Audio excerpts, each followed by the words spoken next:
거기서 내가 둘을 죽이는 걸 봤어요. 형제간이 둘이 중국집을 털다가 사람을 죽였더라고요.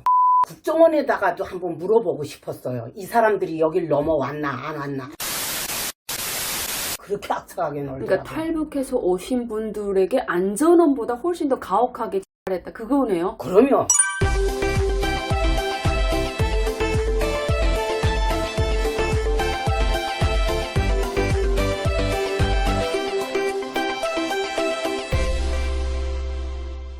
오늘 또 이렇게 심화인TV에 출연해주신 우리 이모님 이렇게 출연해주셔서 진심으로 감사드립니다. 본인 소개 부탁드립니다.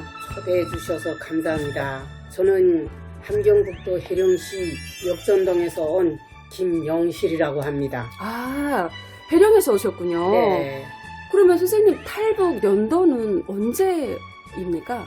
2003년도에 두 딸을 데리고 들어오다가 몽골로 들어오다가 잡혀서 다시 북송돼가지고 죽을 고비를 넘겨서 그래도 운이 좋아가지고 다시 살아가지고 2005년도 7월 달에 한국에 들어왔습니다. 혹시 그때 북송됐던 두 딸내미는 다 왔습니다. 아, 축하드려요. 그러면 이모님은 해령에 있다가 네. 왜 갑자기 탈북해야 되겠다라고 생각하고 아이 둘을 다 데리고 출발하게 됩니까? 2003년도에. 예, 제가 해령에서 살면서 아마 역전동 사람들은 거의 다 알 거예요. 제가 너무 중국에 들어갔다 잡혀 나오고 들어갔다 잡혀 나오고 아마 횟수만 해도 아마 거의 5손가락을 벗어날 것 같아요. 해령에서 살면서 오직 두부장사, 엿장사를 하면서 살다 보니까 배급을 안 주기 시작해서부터는 너무 배고픈 고생을 일찍 시작한 것 같아요. 남들보다도. 근데 사실 그 북한에서 우리 이모님만한 나이에 그 가정생활을 하셨으면 고난의 때 저만한 나이대를 겪으실 것 같은데. 그렇죠. 30대였죠. 30대 저보다 훨씬 더 어리단 말이죠. 예. 근데 장사라는 거를 정말 하기 어려웠을 거고 먹고 살기 힘든 건 당연한 거죠. 그렇죠. 예, 두부장사 하면서 엿장사 하면서 살았는데 그것도 나 혼자 하는 게 아니라 여러 사람들이 하다 보니까 그게 순조롭게 안 되더라고요. 그러면 엿장사나 이런 거 뭐 두부장사 했다는데 예. 이게 보통 그런 사람들이 한 30명씩 나가서 두부를 쫙 팔잖아요. 그렇죠. 예, 예. 하루 정도 나가서 달달 떨면서 팔면 쌀 한 1kg 살 수 있는 돈은 버나요? 장사꾼들이 한 대여섯 명씩 쫙 6명씩 7명씩 이렇게 앉아있는데 두부장사도 와서 사람들이 이렇게 손으로 두부를 눌러봐요. 단단하고 큰 거를 고른단 말이에요. 그렇죠. 근데 또 그 장사꾼들은 그게 단단하고 크게 하다 나면 얼마 남질 않아요. 원가가 많이 들어가겠죠. 그렇죠. 예. 그 뒷대기에 나오는 모서리에 나오는 두부모라든가 아니면 나오는 깡치, 비지깡치를 보고 장사를 해요. 안 그러면 본전도 못 찾아서 다음에 콩 3kg 뽑기가 힘드니까.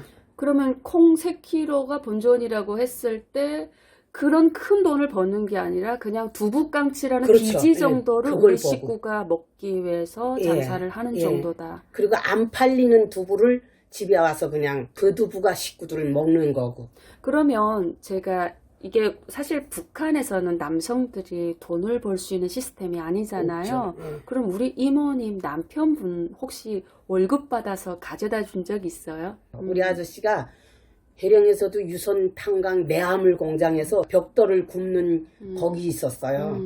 석탄 같은 거는 그래도 좀 가져다 많이 쓰긴 썼는데 그래서 엿장사 두부장사 했는지는 모르겠는데 그 외에는 없었어요. 그리고 미공급 때는 그 같이 가서 산에 가서 나무 삽주 뿌리 캐고 뭐 이런 걸 같이 해줬으면 좋으련만 맨날 뭐 어디 가서 꼴동 가서 가져온다 뭐 어쩐다 이러면서 거길 뛰어다니고 집 식구들을 위해서 하나 뭘 안 해줘요. 그 이모님 남편 아저씨도 그랬지만 북한의 모든 남자들이 사실 그러니까 여기서 또 100%라고 말하면 아니다라고 하시는 남성분들이 꼭 나타납니다. 근데 저희 아버지도 쌀 1kg 한 번 우리 엄마 가져다 준 적이 없어요. 전 그래서 우리 아버지 되게 싫어했어요. 그 채널에 요즘 출연하신 분도 얘기하는데 여자가 돈을 버는데 그 쌀을 훔쳐다가 술 바꿔 먹었지. 맞아. 남자들은 맞아. 우리가 왜 하냐. 여자가 다. 이게 북한 남성들의 삶이니까 집에 아저씨만 그런 게 아니라 남자들의 90%가 사회가 그런 식으로 흘러가기 때문에 여자들이 모계시족 사회로 돌아간다. 근데 저는 여기서 되게 가슴 아픈 게 하루 내내 나가서 일을 하는데 쌀 1kg 살 수 있는 돈도 못 번다. 이게 핵심인 것 같습니다. 한 달 벌어야 쌀 1kg 시장 나가서 사 먹어요. 한 달에 월급이 100만 원 정도 되는데 시장 나가서 살려면 1kg에 100원 거의 돼요. 그러니까 나가서 돈을 벌어도 100원. 정말 보잘것없는 그런 것밖에 안 되는 그거 거죠. 받아서는 못 살아요. 두부장사, 엿장사, 술까지 뽑고 하면 그 찌꺼기 갖다 돼지 먹여서 돼지 갖다가 해서 하는데 우리 아저씨가 술을 좋아했어요. 그러니까 술을 뽑아놓고 돼지 풀 뜯으러 갔다 오면 저는 아저씨를 알기 때문에 그 술병을 이불 속 안에 김치움 안에 뭐 이런 쌀떡 안에 이렇게 숨겨놓으면 우리 엄마 보면 같네. 갔다 오면 술 팔려고 보면 술이 없어졌어. 그러면 보면 당장 먹을 게 없어도 그 술은 먹어야 돼. 우리 아저씨가. 그렇게 훔쳐다 다 먹어.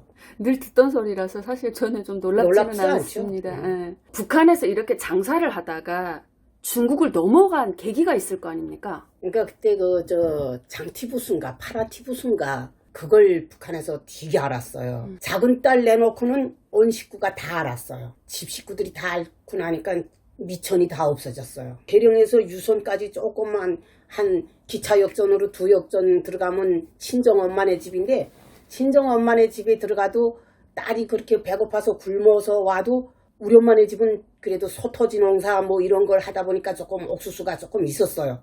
그래도 딸을 이렇게 뭐 꾸려주고 이런 게 없더라고요. 내 동생들도 배고프니까 할머니 집 가면 외할머니가 우리 애들을 옥수수라도 퍼줄까봐 바깥에 안 나가고 지키고 있어요. 그러니까 어디 가서 더 그렇다고 훔쳐 먹을 데도 없고 뭐 이러니까 그 다음부터 내가 중국을 가기 시작했어요. 그때 회령 사람들이 많이 도강을 하고 예, 실제 회령 많이 사람들이 했어요. 많이 오잖아요. 그러면 이모님이 회령에서 중국으로 가야 되겠다 결심을 내릴 때 그 주변에서 중국에 가면 돈을 번다더라 라는 이야기를 누구로부터 들었나요? 90년도 때 우리 엄마가 한번 통행증을 띄고 중국을 한번 갔다 왔었어요. 그 미공급 되기 전에도 또 중국에서 친척들이 우리 집엔 안 와도 우리 옆에 사는 할머니 집에도 중국에서 친척이 오기도 하고 그러더라고요. 애들을 먹여 살리려니까 이전 미천도 없고 뭐 할 게 없더라고요. 그래가지고 저도 그때 참 대담하기도 했었어요. 어쨌든 죽지 않으면 산다 이런 심정으로 한 것 같아요.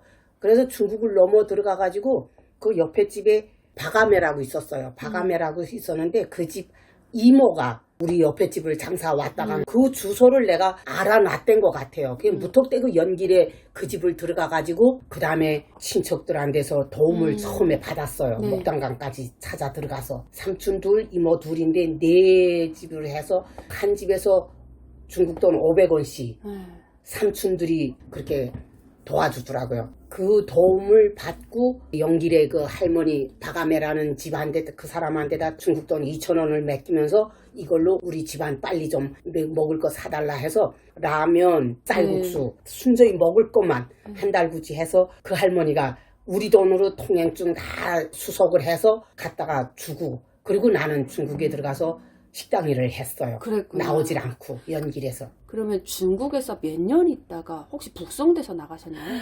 오죽하면 북송도 열성꼬락 안에 집힌다고 그 정도로 내가 북송을 됐는데 아니 근데 이모 왜 10번 넘게 북송돼요? 이쁘게 생기고 뭐 머리나 좋으면 중국에 연길에 가서 보호자분 만나가지고 이렇게 보호를 받으면 되는데 나는 새끼들이 셋이서 지금 북한에서 지금 엄마를 고되게 기다리고 있는데 다른 남자를 구하고 뭐 이런 형편이 안 되니까 계속 돌아다니면서 식당 일을 했어요.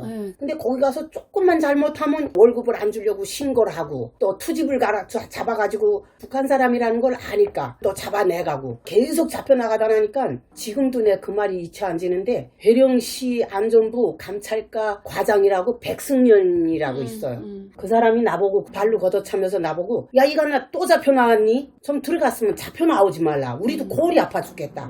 그러던 말이 지금도 잊혀 안 져요. 어쩔 수 없어요. 그냥 참고 살다 나면 또 어느 땐간 또 가서 신고를 하고 그러니까 그때까지 북한 사람들 신고하면 조선족들이 200원 보상금을 받았어요. 경찰에서. 그 재미로 자꾸 신고를 하고. 북송돼서 북한 그 교도소나 감방 안에 들어가잖아요. 네. 여기 나와서 꼭 하고 싶은 말이 혹시라도 누군가는 이거를 보면 기억을 할 거예요. 북한에서 제일 고마운 게 내가 뭐냐면 인터넷 뭐 이런 게 없어서 김영실이 잡혔다 하면 그냥 잡혔으면 저솔로 이런 쓴 거 외에는 그런 게 없었어요. 그렇죠. 때리면서 걔들이 말하는 게 그래요. 야 이거나 이제부터 솔직하게 말하면 너는 사는 거고 안 말하면 넌 죽인다. 내가 거기서 막 깜방에서 얻은 경험이 솔직하게 말하는 날이 죽는 날이에요. 이래도 죽고 저래도 죽고 총에 맞아 죽을 바에는 차라리 맞아 죽는 게 낫다고 입 깍 다물고 있으면 그게 사는 거예요. 그걸 벌써 10번 동안 북송되면서 체득을 깨우다는 것인 거네요. 네, 느꼈죠. 그래가지고 내가 살았어요. 이 대한민국에 오다가 2003년도에 잡혔을 때도 우리 딸들한테다가 내가 부탁한 게 그거예요. 얘네는 그때 미성년이었어요. 너들이 엄마가 죽나 사는 건 니들이 입에 달렸다. 절대 한국 가다 잡혔단 말 하지 마라. 엄마가 중국에 어디 저 안쪽에 남자한테 팔려가다가 기차간에서 잡혔다. 이렇게만 말해. 죽어도 너넨 제일 될수록 미성년이기 때문에 때리진 않아. 그러니까 엄마가 죽는가 사는 거는 너 입에 달렸기 때문에 꼭 그렇게만 말해라 했더니 잡혀나가서 얘들이 그 약속을 지켰더라고요.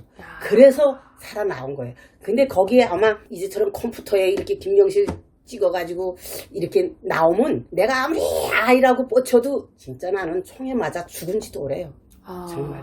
해령시 안전부 부업지 양어장을 파는 데를 갔었어요. 그러니까 단련돼서 거기다가 지금 죄 지은 사람들을 거기다 해가지고 강제노동 시키는 강제노동 거죠. 시키는 거죠. 인원수는 120명 거의 되는 것 같아요. 많았어요. 근데 여자가 70%. 국정원에다가도 한번 물어보고 싶었어요. 이 사람들이 여길 넘어왔나 안 왔나 알고 싶었어요. 이름은 최성재, 최홍재예요. 형제간이 둘이 중국 들어가서 중국집을 털다가 사람을 죽였더라고요. 북한에서 이렇게 돈을 매겼는지 어쨌는지는 모르겠는데 북한에서 데리고 나왔더라고요. 그 사람들을 둘을. 북한에서도 살인자는 총살했잖아요. 안전원보다도 사람을 더 악착하게 다루고 더 악착하게 때리고 오죽하면 안전원이다. 야 이마 좀 그만해라. 그 정도로 얘가 그렇게 악착스럽게 놀았어요. 죄인이 반장이었는데 반장질하는데 그렇게 악착하게 놀더라고요. 그러니까 탈북해서 오신 분들에게 안전원보다 훨씬 더 가혹하게 했다. 그거네요. 그럼요. 거기서 내가 둘을 죽이는 걸 봤어요. 국정원은 알죠. 남자들은 그나마 우통이라도 뻗는데 여자들은 우통을 벗을 수가 없잖아요. 잡히지나 말게지 그것도 잡혀 들어왔어. 시범적으로 너네도 도망치면 이렇게 된다. 얘가 무서우니까 안 그러면 자기 또 맞아 죽겠으니까 눈을 이렇게 얼리 뜨더니 아줌마 고맙소. 그리고 다음날에 어디까지 왔니? 하면 언니가 대덕까지 왔다 이러고 작은애가 어디까지 가려니? 하면 엄마 한 대 간다. 무엇하려 가려니? 하면 엄마 면회 간다. 이런 식으로 노래 끝나면 또 다시 노래하고 이런 식으로 노래 부르면서 엄마한테 왔다고